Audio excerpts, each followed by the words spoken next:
좀 새로운 주제로 넘어가 보도록 할게요. 파트 2의 주제는 바로 와인과 건강인데요. 세 분 좀 건강 관리 하세요? 하죠. 당연히 해야죠. 저는 이제 생일 되면 이제 막 그 이모티 막 선물 네. 그 이모티콘으로 이모티콘이 아니라 뭐죠? 그 카카오가 기프티콘을 보잖아요. 다 간약, 밀크시슬 간약. 이제 스물 애들끼리는 그쵸? 스물 애들끼리는 이제 알아요. 이제 너의 간이 좋지 않구나. 그래서 이게 생일 되면 되게 그 정례화돼 있어요. 막 그 밀크시슬이나 이런 간약을 서로 이렇게 투척하는 그런 이제 우애를 보이고 있어요. 그래서 저는 테이스팅하고 그냥 뱉으려고 하기도 하고요.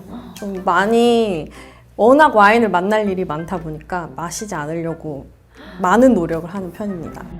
그러면은 좀 뱉는 경우도 많은가 봐요. 이게 업계에서 일하시는 분들한테는 너무 당연한 일이에요. 어떤 처음 만나신 분 앞에서 그러면 되게 당황하시겠지만 물론 저희가 식당에서는 절대 그렇게 하지 않고요. 이제 제가 혼자 집에서 테이스팅 할 때나 혹은 뭐 와인 평가할 때 그럴 때는 그렇게 하죠.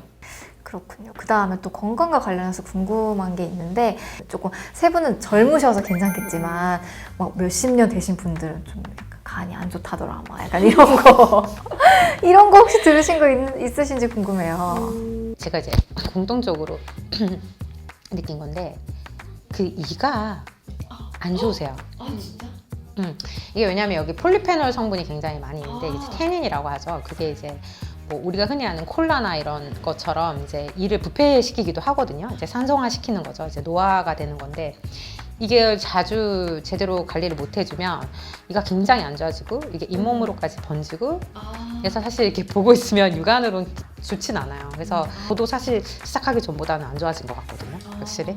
공감을 하나 봐요. 네, 테이스팅을 할 때 아무래도 우리가 마시고 바로 목을 삼키기보다는 오물오물 하면서 이 와인을 평가를 하고 있고 특히 뭐 샴페인 같이 산도 높고 거기에 탄산까지 있는 경우에는 오히려 더 빨리 치아가 약간 시리게 만드는 그런 느낌이 있어요. 그래서 그런 것들이 이제 공통적으로 와인 하는 사람들 중에 치아, 건치를 그렇게 보지 못한 것 같아요. 네, 네. 이거는 또 약간 공통적으로 느끼시는 부분인가 봐요. 네. 근데 이거는 저희 소믈리에 같은 직업 중상하지 않으시더라도 애호가 있잖아요. 애호가 분들은 사실 가끔 저희보다 더 많이 드시거든요. 그분들 중에서도 심각한 경우를 많이 봤어요. 네. 치아야말로 진짜 직업병이 되지 않을까 싶네요. 네. 그 다음에 또 궁금한 게 와인을 좀 맛있게 건강하게 마시는 좀 나만의 팁이 있을까요? 예를 들면 또 뭐 내추럴 와인 이런 게 조금 더 건강에 좋지 않을까 이런 생각도 드는데 좀 어때요? 저는 무조건 옆에다 물을 엄청나게 큰 걸 넣고 마십니다. 이제 아무래도 간에서 이거를 알코올을 분해를 할 때 물이 가장 많이 필요하다고 하잖아요. 그래서 그거를 돕기 위해서 많이 노력을 해요. 특히 저희 같은 아시아 사람들은 태생적으로 알코올 분해 효소 아세트알데하이드를 분해할 수 없다고 저도 배워왔기 때문에 이제 그런 거를 돕기 위해서 저 나름의 노력으로 이제 물을 엄청 많이 마십니다. 그 이제 뭐 부언을 좀 하자면 아까 이제 내추럴 와인 얘기하셨는데 사실 내추럴 와인이라는 건 데피니션이 굉장히 모호해요. 대부분 막 요즘 내추럴 와인 이래가지고 되게 힙하게 다들 드시는 부분도 있긴 하지만 사실 잘 모르시지만 우리가 이미 알고 있는 굉장히 우수한 유수 도메인들이라던가 전 세계적으로 명망 있는 생산자들도 유기농 방식을 채택한 게 벌써 십수년?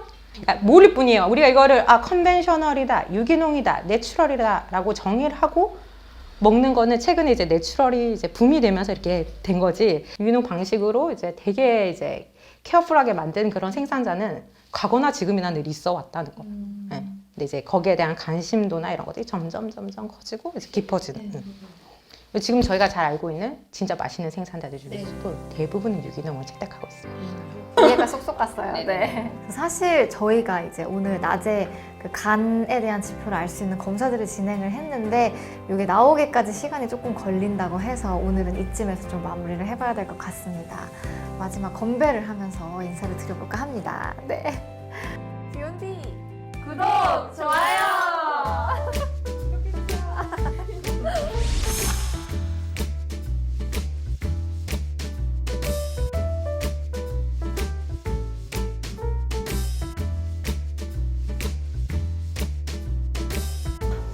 중학생. 드릴게요. 원장님 그러면 이번에는 어떤 항목들 검사하고 무엇을 확인하기 위한 것인지. 아, 네. 원래 이제 간 기능을 보기 위해선 혈액 검사에서 간 기능 평가를 하고 그다음에 초음파를 통해서 간에 실질적인 변화가 있는지를 확인하는 건데요. 지금은 간 기능 검사를 시행해 보러 들어가시겠습니다. 네. 네. 따끔. 해요. 근데 저 미리 고백을 하면 이거 네. 잘 안 잡혀요. 아, 그래요? 네. 제가 잘해볼게요. 저도 맞아요? 미리 고백을 하자면 이거 예전에 헬퍼로 많이 다녔어요. 잘 못 뽑는 여자인데 근데 이거 빤빤하게 펴주시는 게 더 좋아요. 와, 정말 죄송해요. 아니, 나 원래 저 원래 이게 소아로 막 하루 다녔거든요. 됐다. 자, 이제 초음파 보러 가실게요. 네. 원장님 이거는 이제 어떤 거 확인할 수 있는지. 이제 평소에 음주를 좀 하시는 분은 초음파를 통해서 간에 혹시 지방간이 있는지 아니면 다른 실질적인 간 질환이 있는지 여부 확인해 보도록 하겠습니다.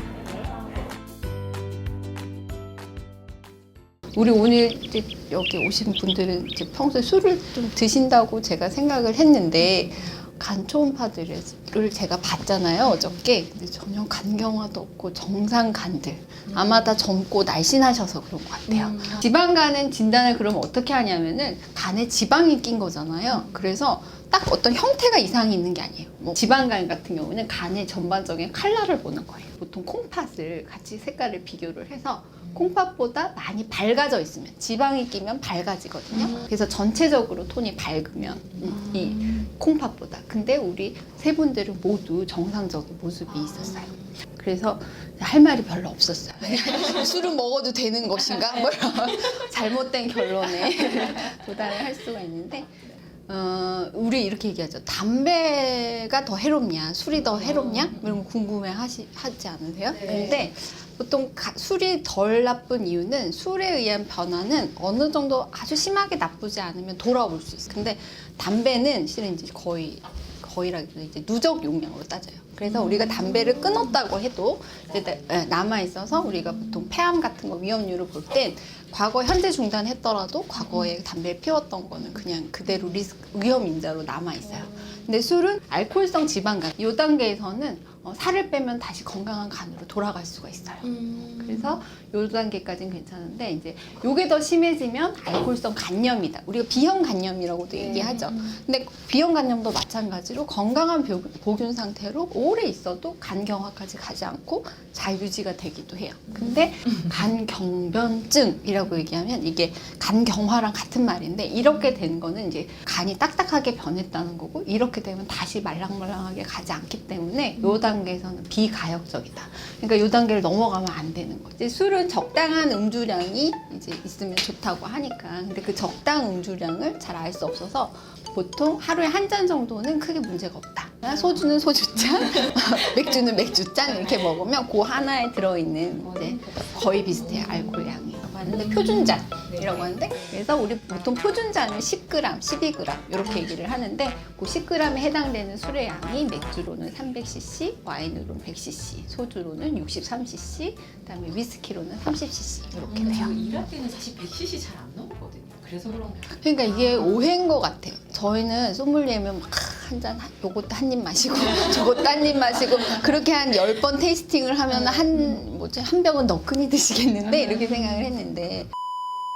지금 제가 다 정상이라서 이게 김지선님께 맞는 건지도 모를 정도. 누가 누구 건지 가리면 다 누구 거라고 해도 될 정도로 다 너무나 완벽하게 정상 범위에 있으세요.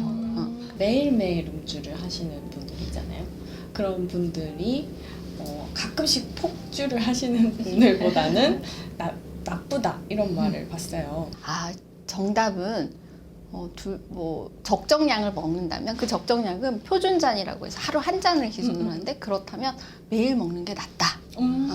그래서 우리가 알코올 갑성 간질환의 위험 인자 중에서 말씀하신 대로 음주 습관이라에 들어갈 것 같아요. 음주 습관 중에서도 어떤 사람은 안주 안 먹고 술만 마시는 사람이 있고 네, 이렇게 네. 안 마시다가 포금하는 분이 네. 있고 그냥 매일 조금씩 먹는 분이 있는 건데 그 연구가 다 나와 있어요. 근데 포금하는 분이 더 좋지 않다. 그런데 매일 한 잔 이상 넘어가는 건 역시 또 그것도 좋지 않다. 그러니까 그럼 포금의 정의를 아세요? 포금 어느 만큼 먹으면 포금일까요? 우리 진짜 궁금해요. 과음과 자신의 주량 이상 표준 취하는 것 이상이 취하는 거 아닌가요? 포금 아닌가요? 포금 정의를 보통은 포금은 2시간 이내에 남자 경우 5잔 이상, 여자 경우 4잔 이상. 어떤